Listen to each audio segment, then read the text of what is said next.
Bonjour Mano. Bonjour. Alors tu viens de manger? Alors là je suis en train de finir le chocolat de la sculpture. J'ai pas fini donc vous allez me laisser tranquille parce que je finis de manger. Il paraît qu'il y a beaucoup de magnésium dans le chocolat. Alors, comment tu manges? Ah mais moi je mange sain. Je mange sain. Est-ce que c'est manger sain, c'est manger pour moi sans beaucoup de viande, le moins possible. Vraiment, si on en a besoin, mangeons-en de temps en temps, mais quand on a du sang d'animal qui coule dans les veines, on ne va pas s'arranger, le mental, et beaucoup de toxines surtout avec la viande. Alors si on peut éviter, et je ne mange pas de produits laitiers aussi, parce que c'est beaucoup, ça encrasse beaucoup l'organisme, et comme disait le professeur Joyeux tout à l'heure, qui est très versé en alimentation, il donne beaucoup de conseils pour la santé, on ne voit pas une vache manger du lait ou manger du fromage, parce que c'est pas fait pour ça. Et nous non plus, on n'est pas fait pour ça. Donc il y a comme ça des grandes règles, et comme dit Pierre Rabhi, qui est aussi un maître dans les conseils de santé, il dit bientôt, quand on passe à table, c'est plus bon appétit, il faudra dire c'est bon courage, tellement que notre alimentation est chargée en produits toxiques. Donc c'est l'heure de se poser les questions. Quelle est la bonne alimentation? Et la bonne alimentation, c'est bio, j'en viens de rappeler tout à l'heure, pas de gluten.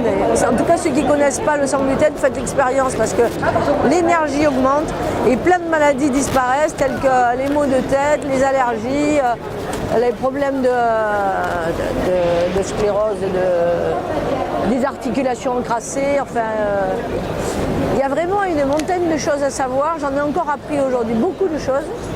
Alors que j'en sais beaucoup parce que ça fait depuis l'âge de 21 ans que je suis branchée sur l'alimentation saine, c'est pas une mode pour moi.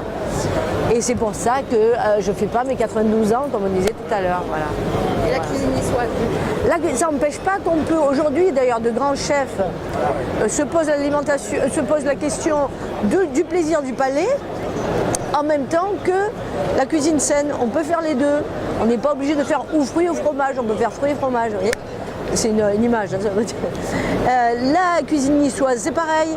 On peut la faire sans qu'elle soit hyper grasse, qu'on n'en peut plus de la digérer, il nous faut la demi-journée. Donc on peut faire une alimentation cuisine niçoise traditionnelle, moins grasse, voilà, c'est tout. C'est pas compliqué quand même. On peut allier gourmandise au plaisir. Mais bien voilà. sûr, mais il le faut parce que le plaisir c'est indispensable, le plaisir de la table, partager la convivialité entre amis, tout ça. Mais on peut le faire avec une conscience du produit qu'on met en bouche et la qualité de ce produit. Parce que l'alimentation, on va finir dessus, c'est une très belle phrase, l'alimentation c'est le premier médicament. C'est pas moi qui le dis, c'était, je sais pas si c'est pas Hippocrate, Hippocrate, Socrate, enfin quelqu'un crate. Merci.